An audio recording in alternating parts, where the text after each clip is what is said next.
Welcome to Ed Talk with Emilie Warren, Grace Jolley and special guest Jenny Archer.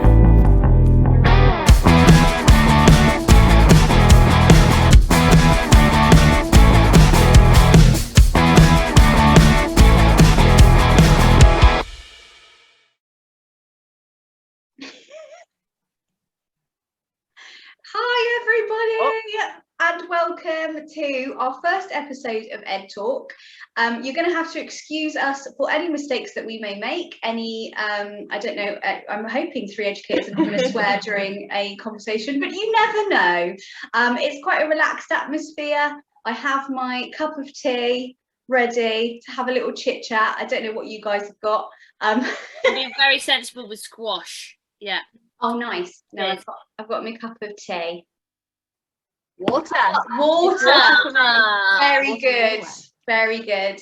And today's session, we're going to be talking about today's episode. We're going to be talking about maths, basically around us. So we're very much aware of the fact that within schools, maths is taught in a particular way. And Jenny and myself had a conversation after a video I released on social media about maths and how actually it can be found in so many different places and can be done in a different way to what we're used to within a primary setting or a secondary setting. Emilie and myself run Jolley Fox's Learning, and we both have our own tuition companies, and today we're joined by Jenny Archer of Archer's Childminding. Hello! Hi! Jenny and I have worked together for, oh my goodness, how long did we work together for? No, it wasn't too long, was it? No, a couple of years. Yeah. And in that time, I learned a lot about having fun whilst teaching, because Jenny is all about having fun. And yeah, we've just known each other ever since, really. So let's get cracking.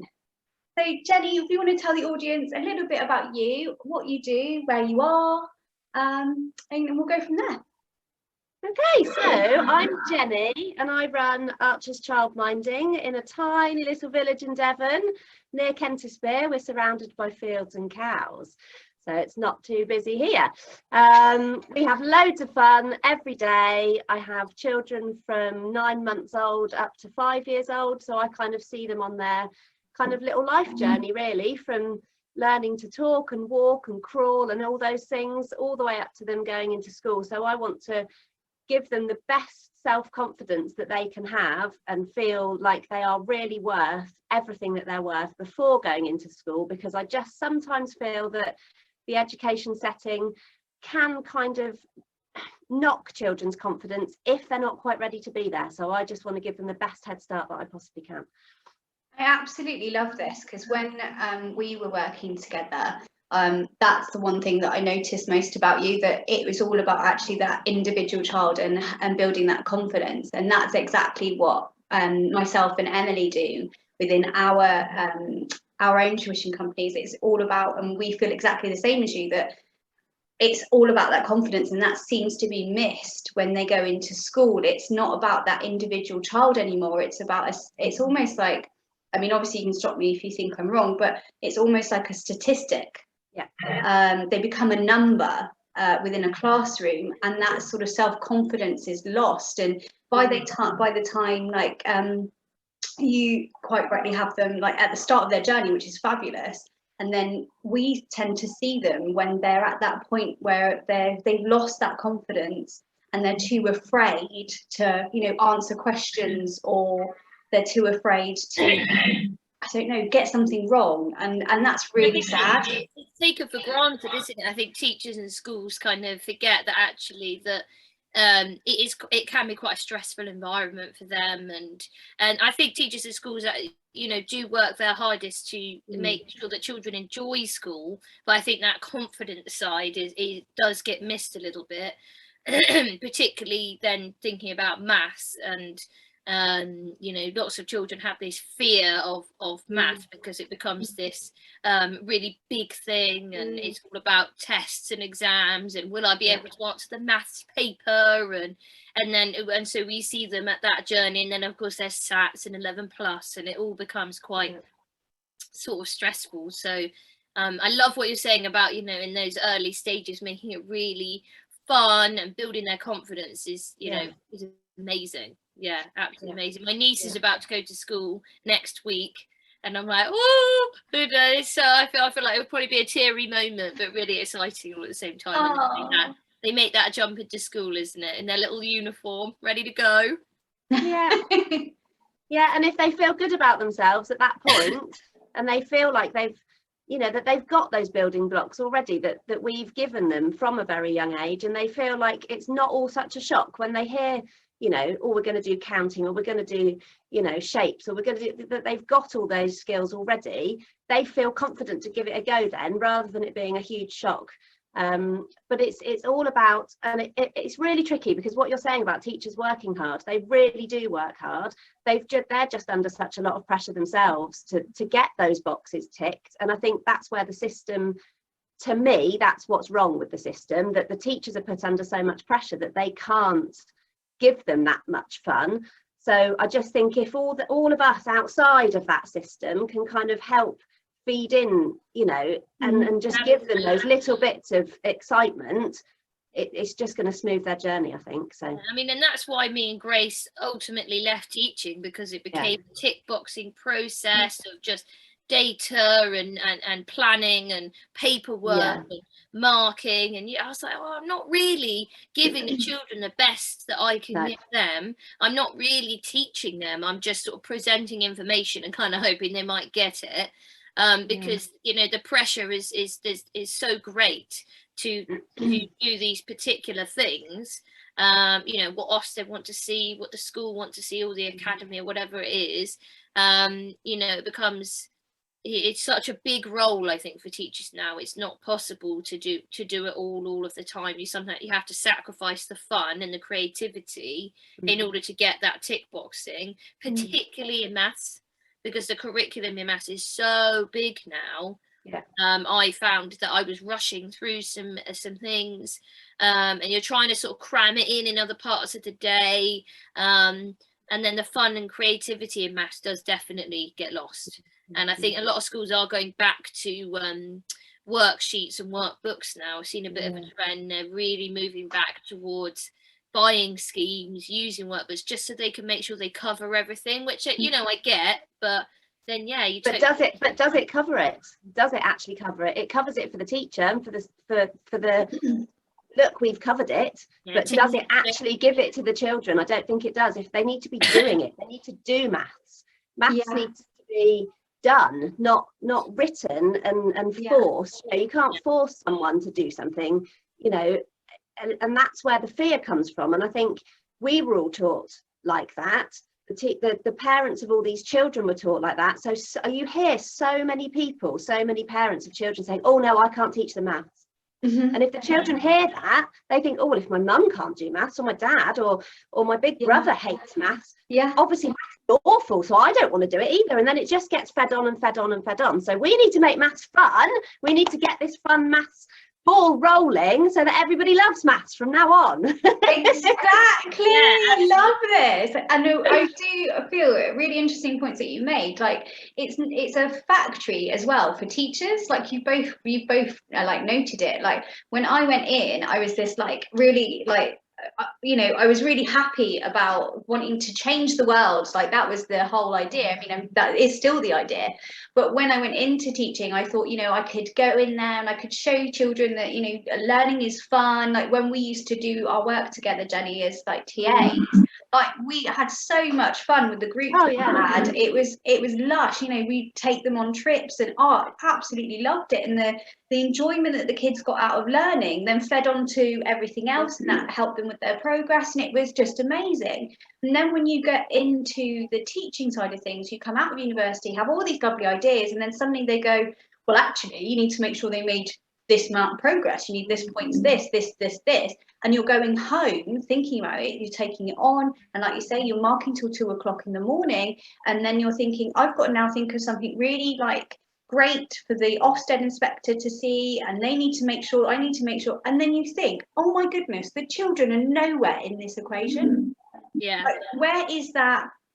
Like you said, like you quite rightly said, Jenny, like maths isn't being done and enjoyed. It's being lost in this like just mass of assessment criteria that we've got to meet, and when I and Emilie see them when they need extra support, like I'm having to say to some parents, do you know what, I'm going to take them back. They may be in year 5, but I'm going to take them back to stuff that they should have really learned properly in year 1 and year 2. Like, let's look at the magic of numbers between 1 and 10.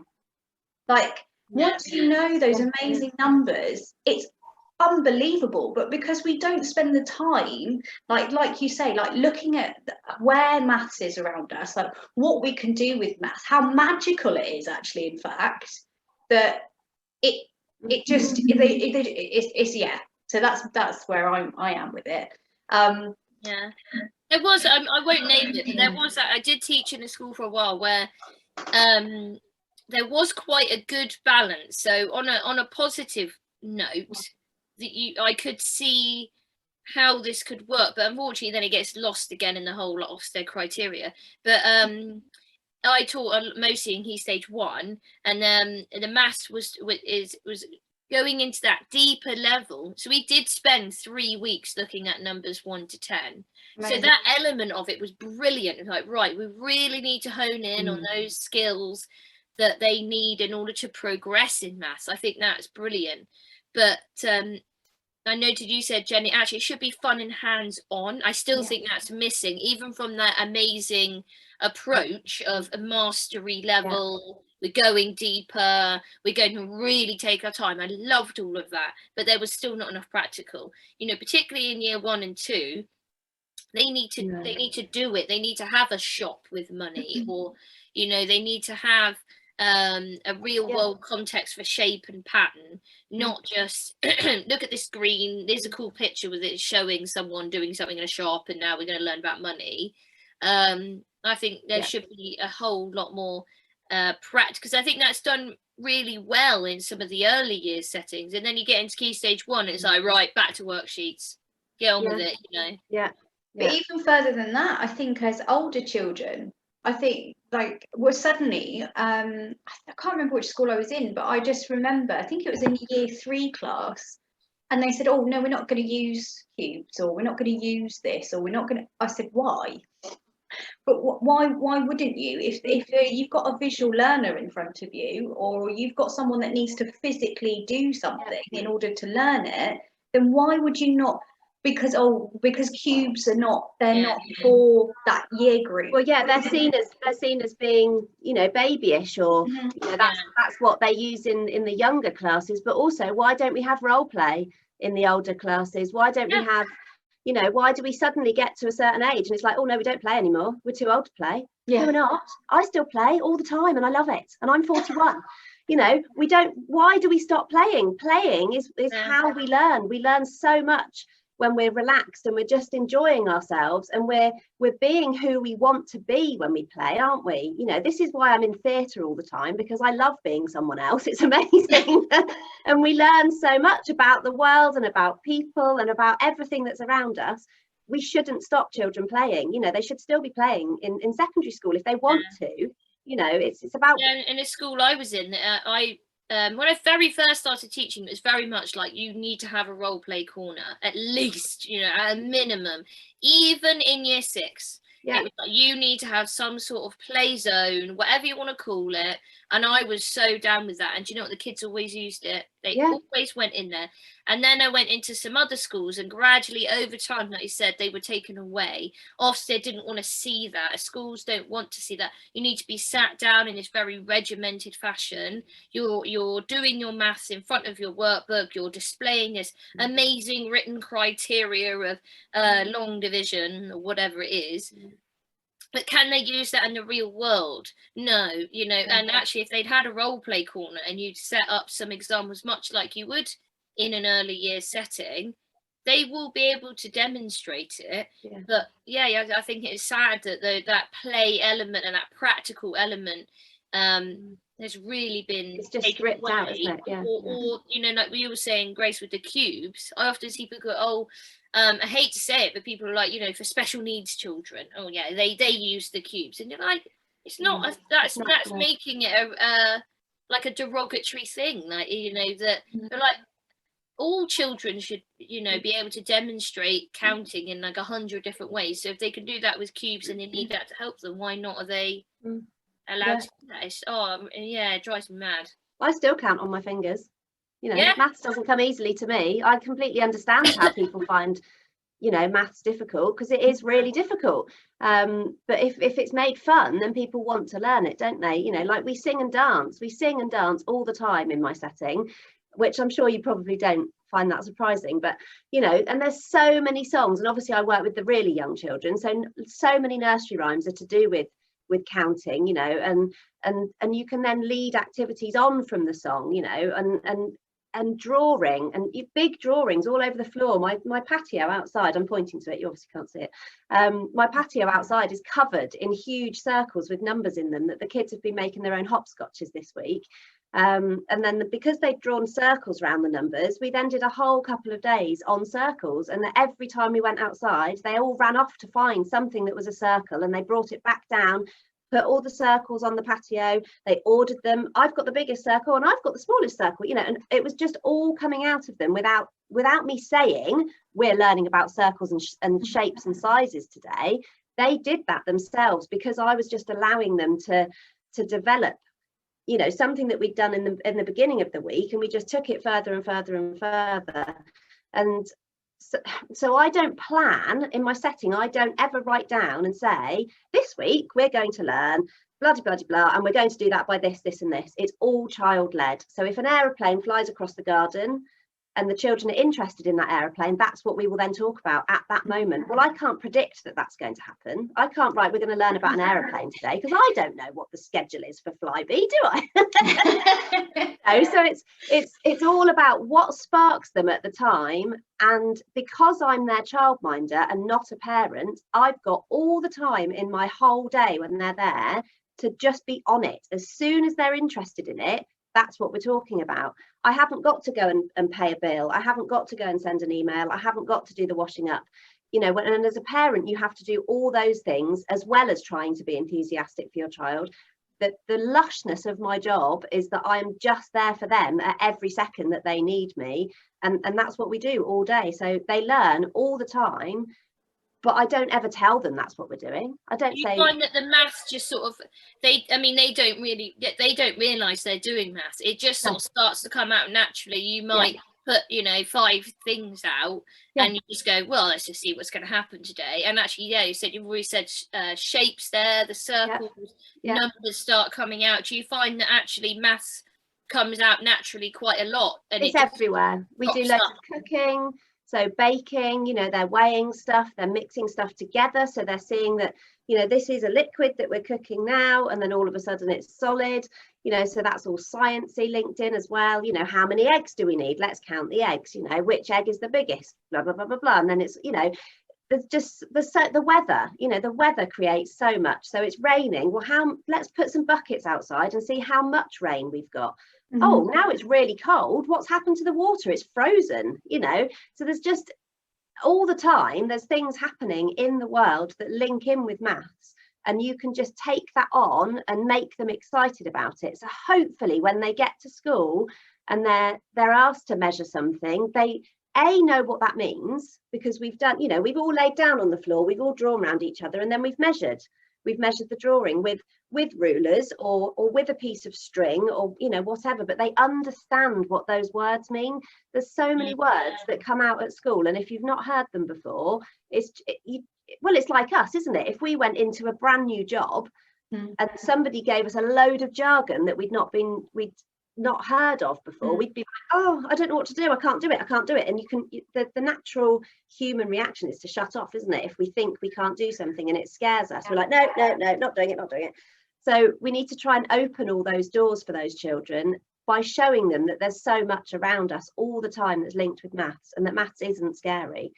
It's just there. Let's just do it. I just want to come and like play with you already. I'm like, can I know. It's so refreshing, isn't it? It's so nice to hear freedom that you just allow, you know, like as teachers, like I have to sometimes do that. Okay, I don't need to over plan. and actually let the child lead it a bit more, because me and Grace are like, you know, I'm still quite like, oh, I need to know where is this child going, and what have they done, and what are we doing, and it's good to have ideas, but sometimes I think we need to take a little bit more of your approach and be inspired by that, and go, actually, you know, let's just have a chat, you know, what can we see around, and let the child kind of lead where you're going with it a bit more, and know that you're going to cover what they need to cover at some point, but it doesn't have to be exactly when you thought it was going to be. No. I don't know whether you've ever had one of these lessons, Emily, but like my favourite lessons are when a child comes and says, oh, I don't understand, and I love it, because I try and encourage my students to say, if there is something that you want to know about, like, tell me, like, it's my job to change my lesson if I need to. And my favourite lessons are those ones where the child comes to the lesson and says, Grace, like, we did this today, I have no idea what it is, can you give me can you help? Because number one, it's like my brain is going, oh, how do I do this, blah, blah, blah. How do I teach them? Because it's good for me, I think, to be on the ball, because that's my job. But I also think it's great for them, because number one, they can see you sort of trying to think of ways of, like, because if they don't get one way, I had one student who, bless him, like, the first way I showed him, he was like, no, I don't get it. And we ended up by the end of the lesson in fits of laughter, which is amazing, because he was like, I just don't, he was like, I don't get it. And I'd explained it like seven different ways. And then right at the very last second of the lesson, when I said, I can't remember what I said, it was something really simple, and he went, oh, I've got it. And it was just amazing. And I think it's those moments where you are literally doing teaching and facilitating and guiding the child by their thinking, that those are the moments that, number one, are going to last in their memories, because they've been involved in that memory. But also, it's like they're learning so much about not just the maths around it, but also around what their understanding is of questioning. And because that's one of the things that I don't like, Jenny, I completely see, like, I can see if your kids are going to ask questions, you'll be like all over it, like yes, like, what questions have you got for me? But I do feel in school, some schools, not all schools, some environments, where it's very much like, if you're asked a question, especially when I was growing up, I knew that if I asked a question, oh, that was a no, like, no, like, why are you asking me this question? Like, you this is what we're doing, you just get on with it. Like, you couldn't say, I don't really understand. It was a taboo. And I think some children still feel that it's a taboo to go, well, I don't really understand, I don't understand what's going on, like, can we do it this way, or can we look at this? And I think that's the thing at the moment, that actually, when you get into the real world, we need to ask questions to understand it, right? And it's also, I think it's really important that we allow children to get things wrong, and that is completely fine. So I purposely make mistakes, so I'll act as if I've got something wrong, and they correct me. And I sort of say to them, that's completely fine that Jenny got that wrong, thank you for helping me, you know, so that they then know if they've got something wrong or they've made a mistake, that's actually okay, that's how we learn through doing things wrong. So, oh, Jenny did that wrong, so how can I make that right? And, you know, so if we're doing a puzzle, for example, you know, fitting shapes into different holes, and I'm trying to get the square one into the triangle and it obviously doesn't fit, how can Jenny make this work? Well, the triangle needs to fit with the triangle, Jenny. Oh yes, of course it does. So then they're actually concreting in their learning by telling me what I was doing wrong, and they'll remember that more by having taught. I think you can remember things better if you've taught it. So if they're actually doing some of the teaching, and with the older children teaching the younger children as well, so, you know, oh, why don't you go and hold hands with them and you go and find a big circle together, or can you go and measure how big is that flower, how big is that sunflower that you've planted, can you do that together, so that the older children are helping the little ones. And I think that's something that's really lovely about my setting.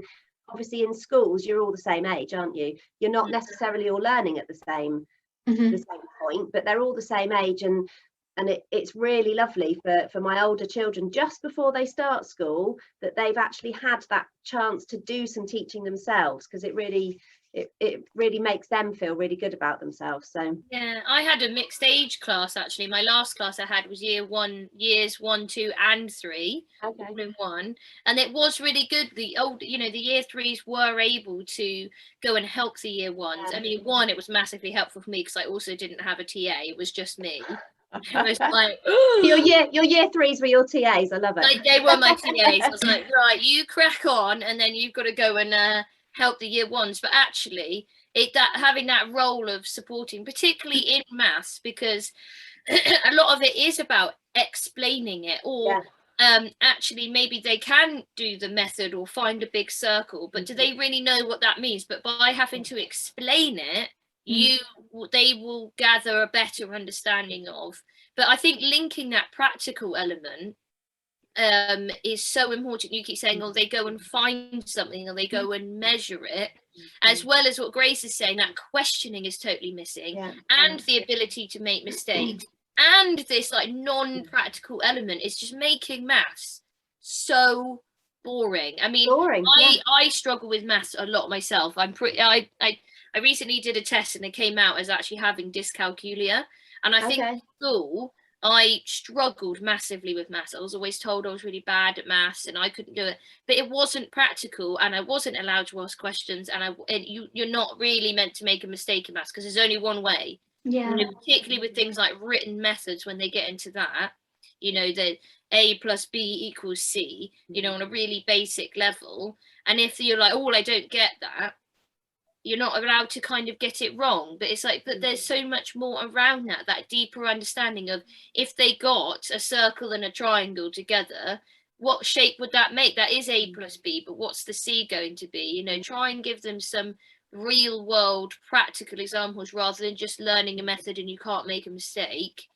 I think like you keep saying about going outside, there's so much. I know I'm like buzzing around here loads, but in nature, like you keep talking about going to flowers, going to find the big circles, there's so much outside, and actually inside I can see 100 things in here to do with maths, and it gets totally missed because we want them to do these methods, like this is the method of learning something, and again, you can't get it wrong, there's only one way. But actually, if you look in your living room right now, or in your garden, there'll be 20 examples of the thing that you're looking for, or ways of doing that. But we're just not in school. We don't allow them the time, or the teachers are not allowed the time to allow the children the time to go and explore and actually do that. But you have to have everything recorded, I think, is the other problem. You can't the children are not encouraged to make mistakes. You can't ask questions, and you have to record your evidence in order for Ofsted to see what the children have done. There's such a level of distrust. They have to have this written method, and for every lesson they have to have something written down. And it's like, but why can't they just go outside and do it? Like you said, they would learn so much more from that, and their friend, and they, a year 3 explaining to a year 1 how to go and measure something. Why can't they do that? Well, they can, but the Ofsted doesn't want to see that.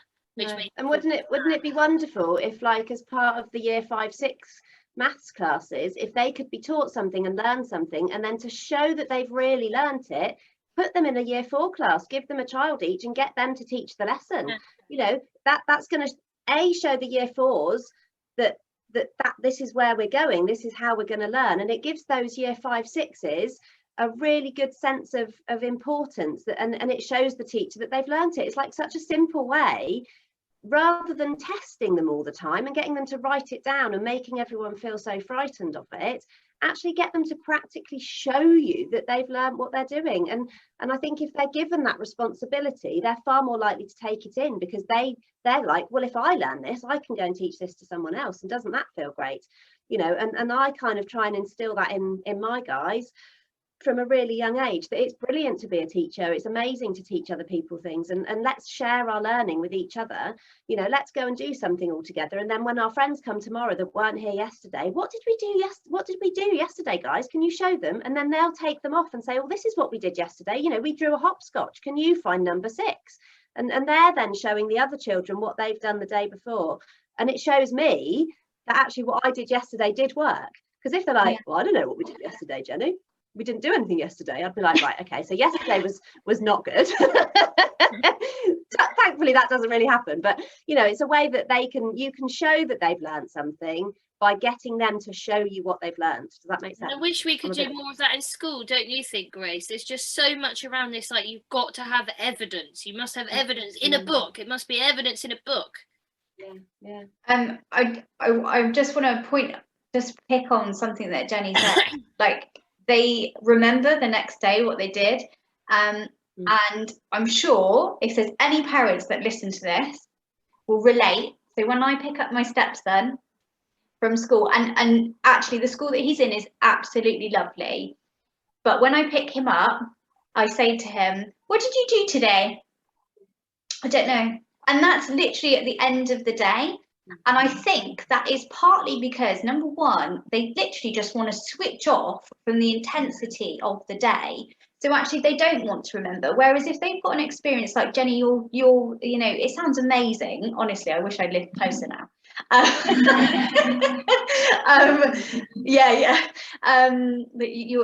we'll like, you'll have an influx now of people like, can we join franchise Jenny, franchise. I think because you're giving this, it's an experience. It's not just this is the concept, this is what you've got to learn. It's an experience, it's joy, it's fun, it's engaging. And I think that is when children go, of course I'm going to remember what I did, because it was amazing. This is what we learned yesterday. How cool is that? And like you say, you've given them that responsibility to share that knowledge with other people and know that sharing that knowledge is good. And I think that's the positive. But unfortunately, within schools, it just triggered something. Like every child I know that comes out, what have you done today? Like even in my tutoring sessions, what did you do at school today? I don't know. You just go blank. Just go totally blank. I'm like, what about some writing? And they're like, I don't know. And you're like, oh no, that means. And also, like, we could do a whole other podcast about writing, because that's massively my thing. But yeah, and then you go, okay, what did you learn in maths today? Blank, like totally. And they're not. It's not that they're trying to be irritating and just not answering your question. I think they genuinely don't remember. I think because every worksheet looks the same.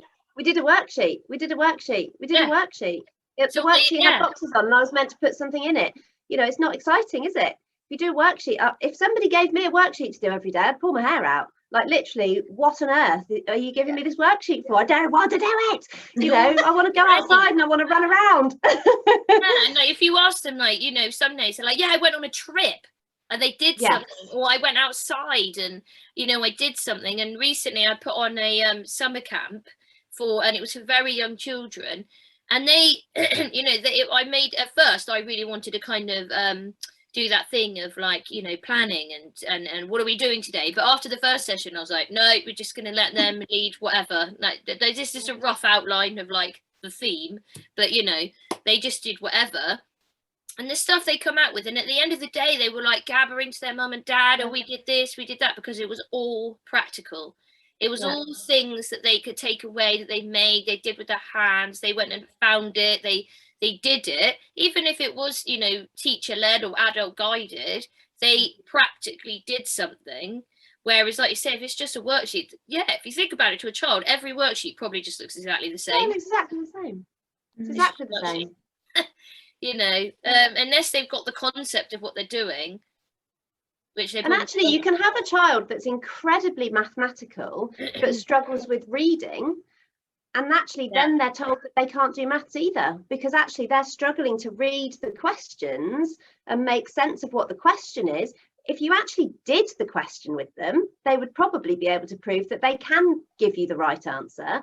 But actually, they're then made to feel that they can't do maths because they're struggling to read. And it just goes on and on and on, because then they just feel completely worthless because they're being told they can't read or do maths. And actually, if you just get to know the individual child, and that's so important to me, that every single person on this planet is different, and we all need different approaches to different things. So not everybody wants to do maths practically. Some children will love to sit down and actually work out stuff and write it down and use their calculator and just be in their quiet space. And that's fine. Give that child the opportunity to have that quiet space to do that learning in. But some kids just want to be up a tree and shouting at the top of their voices. And actually some adults do, and that's me. That's what we need to give them. But we need to understand that we're all so different. You know, my sister is incredibly quiet and studious and wouldn't be up a tree. But we're both equally, we should both be given the same opportunities to learn, and I think that's it needs to be equal. Children need to feel as worthwhile as the child that's sitting next to them, and we're all good at different things. I think sometimes as well the teach, and I've done this, and I can hold my hands up and say completely by accident. I think sometimes children, how do I explain this, almost accidentally get made to feel different. Because then, okay, so there's this worksheet and the teachers notice, or then, they're not getting on well with it. And good teaching is to go over and give them that opportunity to do it in a different way.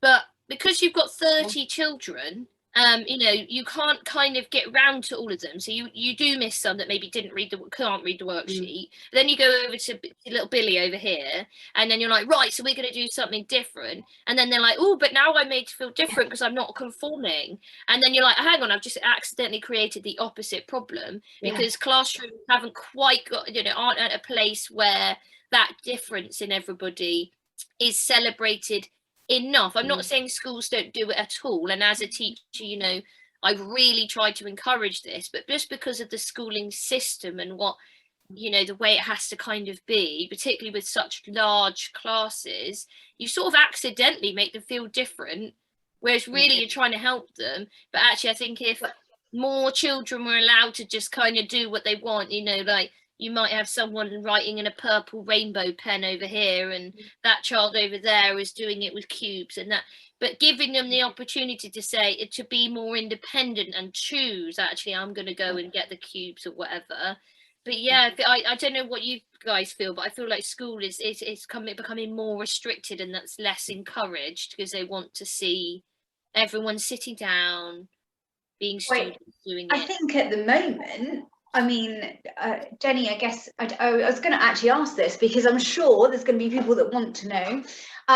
With the dreaded C word, COVID, I think schools are like, there's this almost this fear factor as well that now is within some schools. You're having to set up your classrooms differently, and we had this whole moment where, like, I think Leo said that he, my stepson, he was like, he couldn't go and see his other friends because they were in a different bubble. And that really sort of, for me, it was heartbreaking actually, because that's why he goes to school, to see his friends. So to have that element taken away from him, and then you've got this element of separating and really being like sitting on separate desks. I know some schools went to that extreme of separate desks. So any materials that you used or any resources that you used, like those were your resources, and they were like, I don't know, like just some counters or whatever, those were yours, so you couldn't go and talk to anybody about it. And it must be so hard, I think, at the moment to think, how do we get, I think for schools, how do we get that balance? And I know we've talked about the education system, and I think we need to make the point that, like we said at the very beginning, it's not the teacher's fault directly, and it's not the head teacher's fault, because actually it's all filtered down, everything's filtered down, and there's standards that everybody needs to meet. And I do think that people within schools are trying their very best to provide what they can in the restraints that they've got, and that's, I think, the thing that is really important to remember. So, because I think all three of us know some amazing educators that are in the school system, and are just being squashed, unfortunately. But I was going to say, Jenny, how did you, what were the challenges that you found over COVID? So it's really, really hard. I had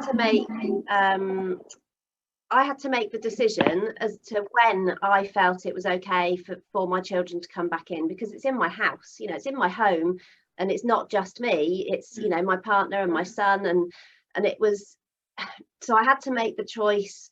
Before COVID, parents literally just quick knock on the door, and they came in with their children, and they, you know, it was a free house basically, so everybody was in, the parents were chatting to each other. Sometimes a parent would have a cup of tea, you know, if they'd had a stressful morning, you know, so it was all just very, very home from home for the parents as well. And I've had to adopt a doorstep drop-off policy now, so parents don't come in, and that was really difficult for me. It does make collection time quicker and easier for the children, and actually some children find it quite disruptive if a parent is coming in and it's not someone they necessarily know. So in a way, I think there has been positives that have come out of COVID, as well as all the negative stuff.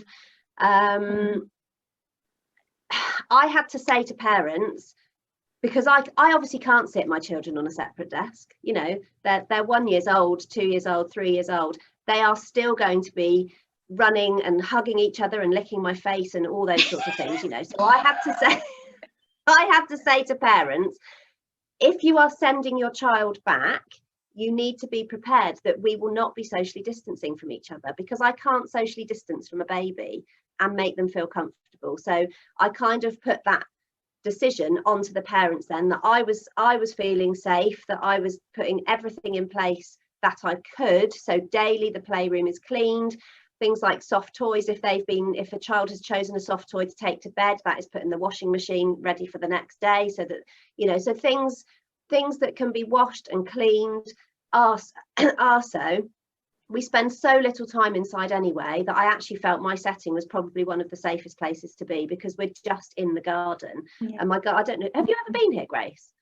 Do you know what? I don't think I have seen. I've seen loads of pictures, but I remember your lovely little cottage, and then I know that obviously you moved. So no, Yes. I haven't. I need to come down and visit. Oh, you both need to come and visit. Yeah. So I've got a huge garden, and the back garden is massive, and there's like a trampoline and a swing and a slide, and that's where all the vegetable patches are. So, you know, we grow our own potatoes, they pick their own cucumbers for salad, you know, we've got tomatoes in the greenhouse. So the kids do so much growing, and so much of what they eat they've actually grown, because all the food, all their main meals are home cooked. This is turning into an Archer's Childminding advert. Bring your children to Archer's Childminding, it's amazing. I want to come. Seriously, I want to come. It's amazing. But yeah, so as far as COVID is concerned, I use my common sense. We hand gel before we eat anything, you know, we wash our hands, but all those things we did anyway. You know, I do find it quite strange that so many people obviously didn't wash their hands before COVID. You know, what were they doing? It's scary, isn't it? Like, you know, so all the things that I could put in place for the age group of the children that I was working with were put in place. But other than that, you know, we've just carried on as normal, really. Fantastic. That's awesome. I guess because we've kind of like we've chatted for absolutely ages. I guess the main thing would be here, because obviously we've been talking about maths, is like, what would be your main points? So to any parent or to any home educator that might be listening or watching, what would be your main things, I guess for everybody on this call actually, that you would recommend to do, or things that they could say to help them within their maths journey?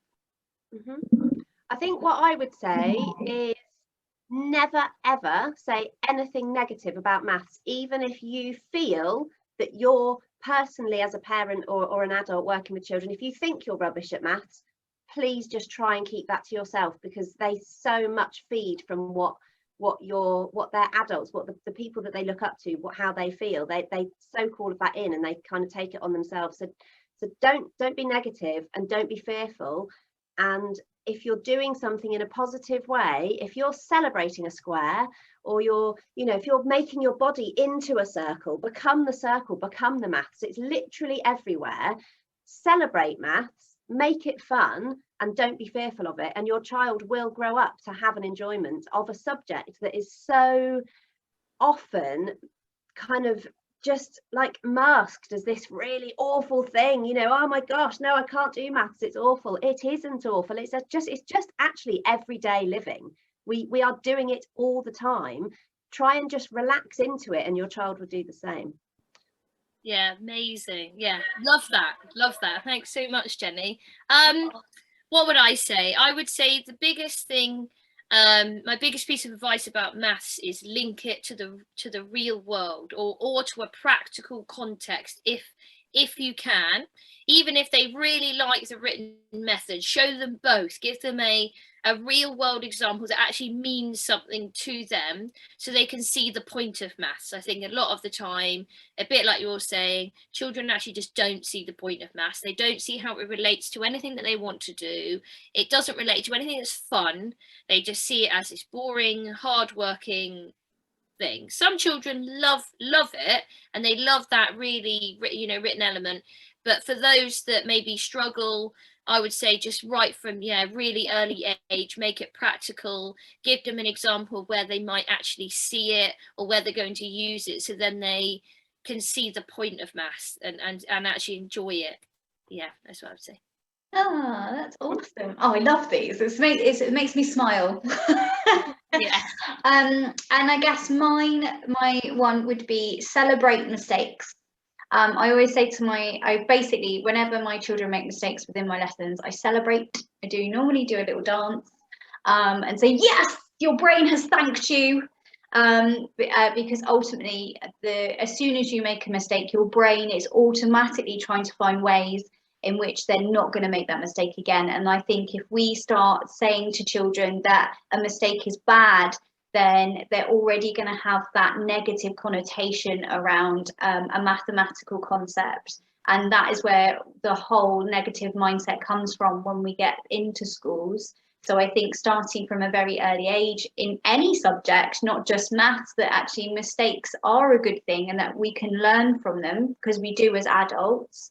And that in doing that, the journey becomes easier, because actually it's not a scary thing to make a mistake. I mean, if we look at a baby when they're learning to walk, or a toddler when they're trying to learn to walk, they may stumble, but they don't have the concept of, oh, I've made a mistake. They don't have that concept. They automatically get back up and try again. And it's, unfortunately, it is adults, and we don't mean to do it.